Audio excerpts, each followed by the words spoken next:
The latrine trap.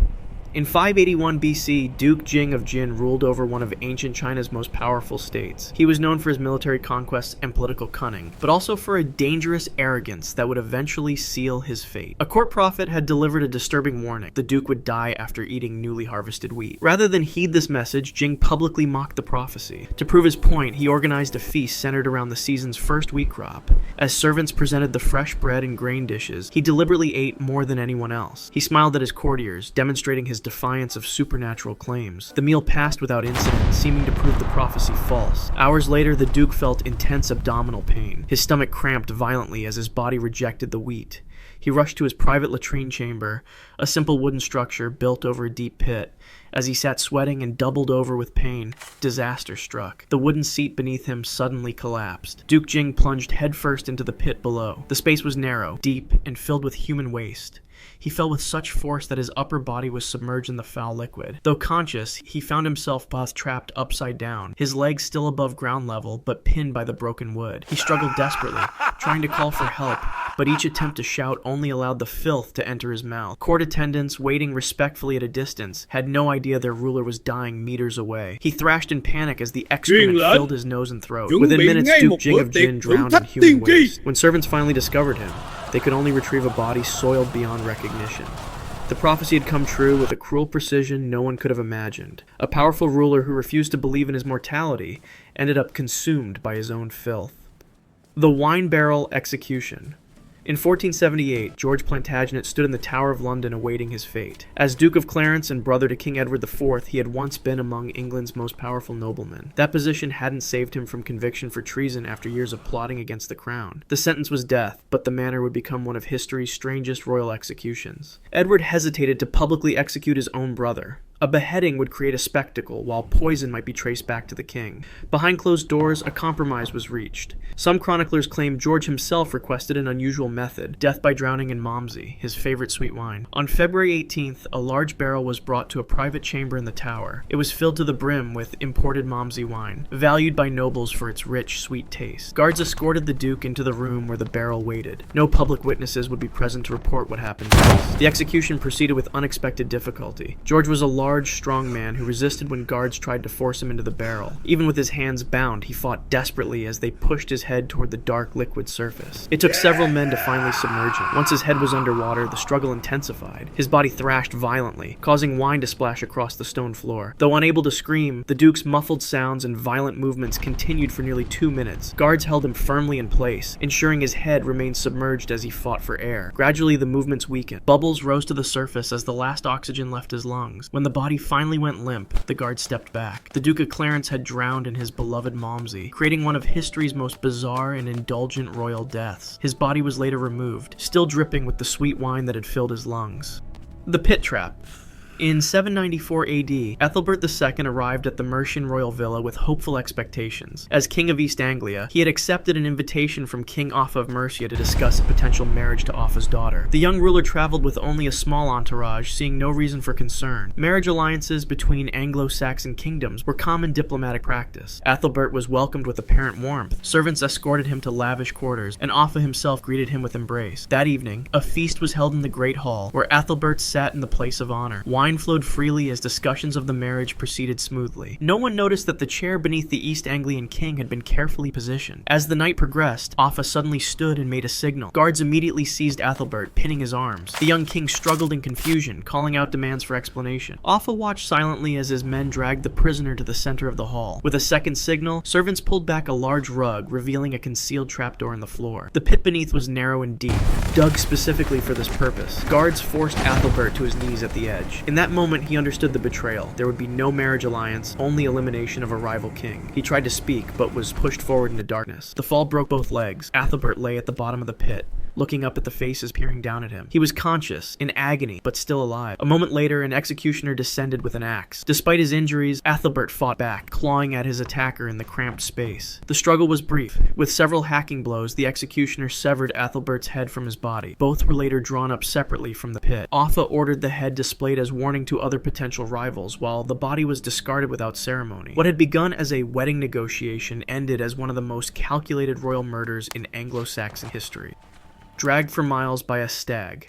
In 886 AD, Emperor Basil III rode out from Constantinople with his hunting party at dawn. The 75-year-old Byzantine ruler had built his empire through military conquest, rising from peasant origins to seize the throne. Despite his advanced age, he insisted on participating in the imperial hunt, a demonstration of his continuing vitality and power. The forest outside the capital teemed with game, including large red stags prized as the ultimate hunting trophy. Basil spotted a massive specimen with an impressive rack of antlers. He separated from his guards, spurring his horse forward in pursuit. The emperor wore an ornate belt with a long sash, a symbol of imperial authority that would soon seal his fate. As Basil closed in on the stag, he readied his spear for the kill. The animal suddenly turned, its antlers catching in the loose fabric of the emperor's belt. Rather than breaking free, the material twisted and knotted around the antlers. The startled stag bolted into dense forest, dragging the emperor from his saddle. Basil hit the ground hard but remained conscious as he was pulled along. He clawed desperately at the belt, trying to unfasten it as his body bounced over rocks and fallen logs. His shouts for help faded behind him as the terrified animal ran faster, dragging the emperor deeper into the wilderness. For nearly 2 miles, Basil's body was scraped across the forest floor. His fine garments shredded, skin tore away from his back and legs, exposing muscle and bone.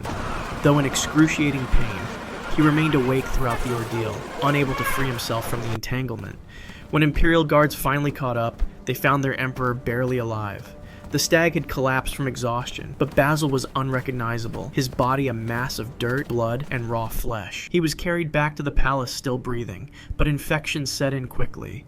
The wounds festered despite physicians' efforts. 3 days later, Emperor Basil died in agony, killed not in battle, but by a hunt meant to display his strength. Suffocated by ash.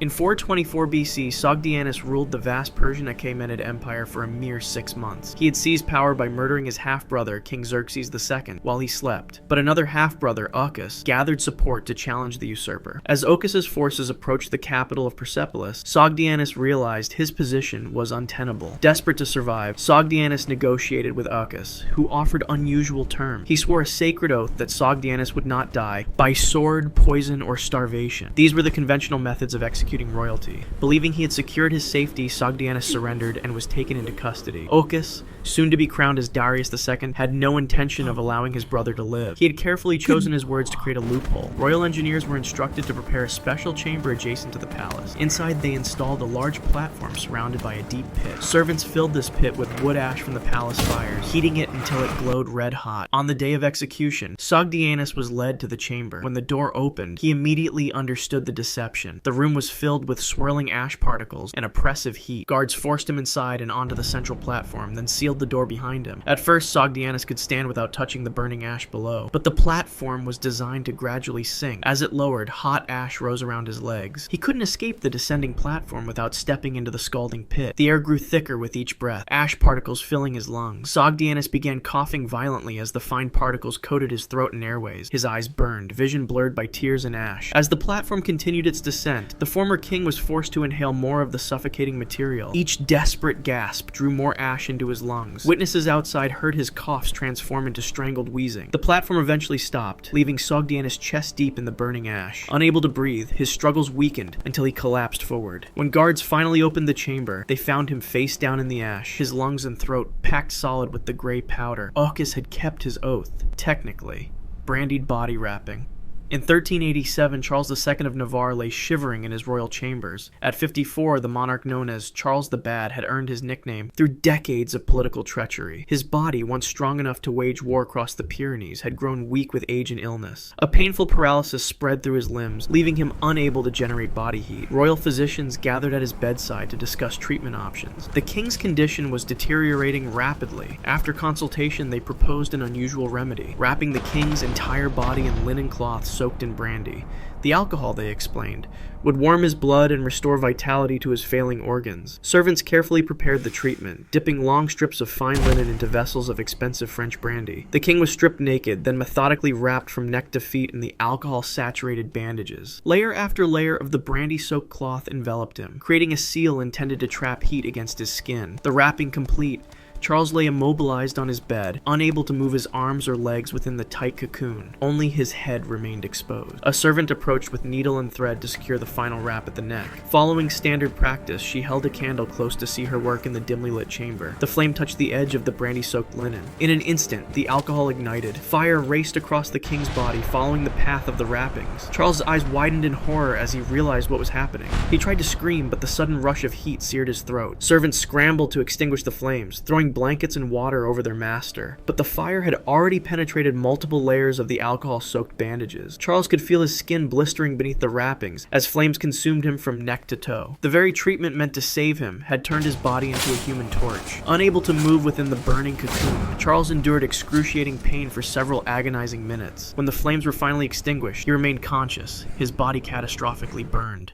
He lingered for 3 more days, lucid enough to understand the terrible irony of his condition, before finally succumbing to his injuries. Bitten by a dead man's head.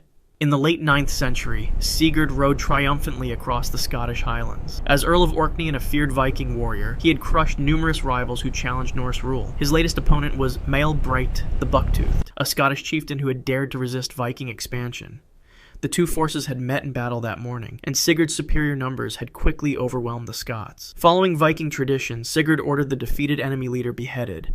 Maelbreit was known for his distinctive protruding tooth, which extended well beyond his lip even when his mouth was closed. After the execution, Sigurd decided to claim this unusual trophy. He ordered the severed head tied to his saddle by its long hair, letting it hang as a visible symbol of his victory. The Viking party began their journey home across rough terrain. As Sigurd rode, the head bounced against the flank of his horse with each step. The movement caused the dead man's mouth to open and close, the prominent tooth occasionally scraping against Sigurd's leg. At first, he paid no attention to these small contacts, focused instead on planning future conquests. Hours into the journey, Sigurd noticed a stinging sensation where the head had repeatedly struck his cap. Looking down, he saw that Maelbrecht's infamous tooth had scraped through his leggings, leaving a small but distinct wound on his leg. He laughed at the irony. Even in death, the Scotsman had managed to draw blood. By evening, the wound had begun to redden and swell. Sigurd dismissed his men's concerns, insisting they continue toward Orkney. Through the night, the infection spread rapidly. By morning, his leg had turned dark purple, hot to the touch and oozing fluid. Viking warriors carried their feverish leader on a makeshift stretcher as he drifted in and out of consciousness.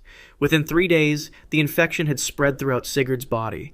No poultices or prayers could slow its advance. The mighty Viking earl died raving with fever, killed by bacteria from a dead man's tooth. His men were left to marvel at how their undefeated leader had ultimately fallen to his own arrogance, slain not by a living warrior, but by the corpse he had mockingly displayed. Bitten by a palace monkey. In October 1920, King Alexander I strolled through the royal gardens of Tatoi Palace. At just 27 years old, the Greek monarch had already navigated his country through World War I and the tumultuous aftermath. That afternoon, he sought relaxation in the palace grounds where various pets and animals roamed freely, including several Barbary macaques kept as exotic curiosities. Alexander was accompanied by his German shepherd, Fritz. The dog's presence was a common sight in the gardens, and normally the palace animals kept their distance. As the king walked along a shaded path, sounds of commotion drew his attention. Fritz had cornered one of the macaques near a garden wall. The monkey screeched in distress as the dog barked aggressively. Without hesitation, Alexander moved to separate the animals. He called to Fritz, attempting to pull the dog away from the frightened macaque. In his focus on controlling his pet, he failed to notice a second monkey approaching rapidly from a nearby. This larger male, defending its companion, leapt toward the perceived threat. The macaque landed on Alexander's back, sinking its teeth deeply into his leg and hand before palace staff could intervene. Guards quickly captured the animal while the king's wounds were cleaned and dressed by palace physicians. The bites appeared minor, small punctures that caused little immediate concern. Alexander dismissed the incident, insisting the evening's diplomatic reception proceed as planned. Within 24 hours, pain and swelling spread from the bite sites. The king developed a high fever as bacteria from the monkey's mouth multiplied in his bloodstream. Court physicians administered the limited antibiotics available in 1920. But the infection progressed rapidly. Alexander became delirious as sepsis took hold, his body fighting a losing battle against overwhelming infection. For 3 agonizing days, the king drifted between consciousness and delirium. His temperature soared to dangerous levels while medical staff worked desperately to save him. Military leaders and government officials gathered at the palace, aware that their young monarch was dying from what had seemed a trivial incident. On October 25th, Alexander succumbed to septic shock, his organs failing one by one. The throne of Greece fell vacant because of a monkey bite, a bizarre twist of fate that would alter the country's political trajectory and eventually contribute to the Greek